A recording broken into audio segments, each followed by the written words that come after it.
Larry Bird is fast becoming one of the most divisive characters in basketball history, with some recognizing Bird as the greatest player of all time, while some have him dropping out of the top 10 altogether. This coming in recent years amid the rise of this current crop of NBA talent, coupled with mounting narratives of the alleged physical inferiority of other eras.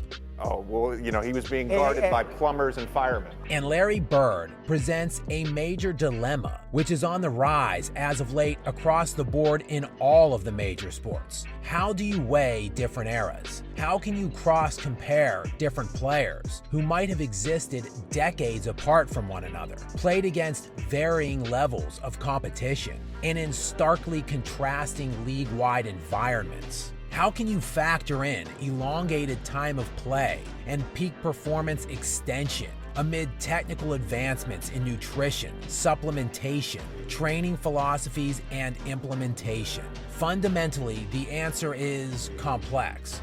Bro, what are you talking about, man?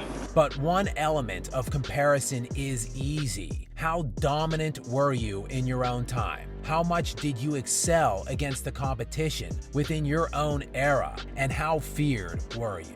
And Larry Bird has one of the shorter careers of any all-time great in NBA history, as he was drafted with the number 6 overall pick in the 1978 draft by the Boston Celtics at the age of 22. But Bird opted to return to Indiana State for his senior year in college and forego entry into the NBA until the following 1979 season at the age of 23. And on November 15, 1988, just 6 games into the season, Bird would be diagnosed with debilitating bone spurs on both Achilles that would require immediate season-ending surgery. And at the age of 32, Bird would miss that entire season and postseason, leaving many to speculate that Bird's career was over. And years later, Larry himself admitted he should have retired following the Achilles surgeries. However, the next season, at the age of 33, Bird returned and played 75 of a possible 82 games while averaging 24 points, 10 rebounds, and 8 assists per game in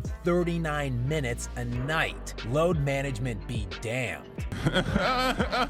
But the decline would set in sharply, and Bird's reluctance to miss games or sit out nights throughout his career, coupled with his intensely physical style of play, took its toll. In all, during his final 4 seasons, Bird missed 142 of a possible 328 games, and that was after missing only 27 total games over his first 9 years in the NBA. Due to the sharp fall-off amid a body that quickly failed him, Larry Bird played a total of only 897 regular season games and 164 playoff games throughout his entire NBA career. Compare that to the self-proclaimed GOAT, who many believe has surpassed Larry Legend in recent years as the greatest small forward in NBA history. That one right there made me the greatest player of all time. LeBron James. James has played to date in 1,703 combined regular season and playoff games, nearly 700 more total games than Larry Bird played, and LeBron is moving on to season number 21 and counting.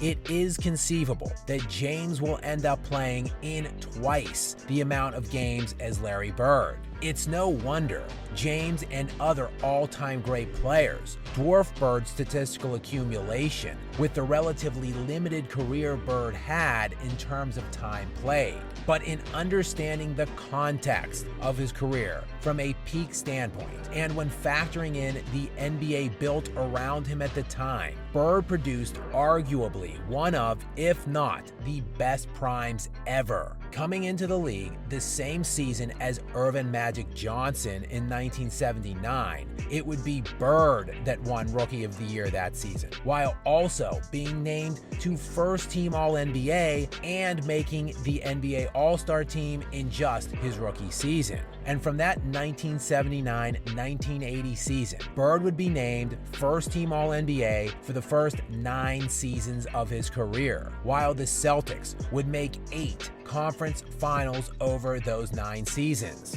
And this Eastern Conference was a far cry from that of the Chosen Ones era that he feasted on, which was one of the historically weakest conferences ever. But the Eastern Conference of the 1980s was the power conference. This decade saw one of the greatest teams in NBA history in that conference, the 1983 Moses Malone and Julius Erving-led Philadelphia 76ers. It had the Bad Boys Pistons, the Dominique Wilkins Atlanta Hawks, a perennial 50-win Milwaukee Bucks team, and Michael Jordan. There were no easy series in the Eastern Conference playoffs during the decade of the 1980s, yet Larry Bird found his way to 5 NBA Finals over the first 9 years of his career, and his reward for battling through the gauntlet of those stacked Eastern Conference playoff fields was meeting one of the greatest teams ever assembled in the NBA Finals from the Western Conference. The Celtics and Larry Bird had the misfortune of running up against the LA Lakers in 3 NBA Finals, led by arguably 2 top 5 players ever, Magic Johnson and Kareem Abdul-Jabbar, a team that also had top 50 all-time player and perennial all-star James Worthy as a third option. Yeah, Bird lost to that team twice in the NBA Finals for his only 2 finals losses. But he also beat that team in the NBA Finals for 1 of his 3 finals wins. Oh, and also beat the Hakeem Olajuwon Rockets in another NBA Finals. The accumulated number of elite, high-end opponents Bird faced throughout his 9-year run puts him in the running of having acquired some of the most difficult rings in league history. But this should come as no surprise, since Larry Bird was one of the most high-leverage winners the sport of basketball has ever seen, as the Celtics were just 32-50 and 29-53 the 2 seasons prior to Bird's arrival. But in just his first season in the NBA as a rookie, Bird elevated the Celtics from 29 wins to 61 and took Boston all the way to the Eastern Conference Finals. And over the 9-year run until his dual Achilles surgery practically ended his career, the Celtics won an average of 61 games a year and never won fewer than 57. During that 9-year prime, beginning in his rookie season at the age of 23 and running until his double Achilles surgery at 32, Bird averaged 25 points, 10 rebounds, 6 assists, and 2 steals per game, while shooting 50% from the field, 38% from the three-point line, and 88% from the free throw stripe. During that 9-season run, Bird finished top 5 in MVP all 9 seasons, with an absurd 4 second-place finishes during that time and 3 first-place finishes. His 4 runner-ups were to Moses Malone twice, Julius Erving, and Michael Jordan. His 3 league MVPs were won consecutively over the span of 1984 to 1986, and done in a league that had Magic Johnson, Kareem Abdul-Jabbar, Moses Malone, Julius Erving, Dominique Wilkins, Charles Barkley, Hakeem Olajuwon, and Michael Jordan. In the 1980s era, an era defined by arguably the greatest collection of high-end historical NBA talent, the case that Larry Bird was the greatest player of them all during that decade is an easy one to make. So while players that have played drastically longer than him might have stacked more stats than him, what if the question was how dominant were you in your own time? How much did you excel against the competition within your own era? And how feared were you as a player? Under those parameters of evaluation, it is clear that Larry Bird still stands on an island with very few guys who have ever played in any era.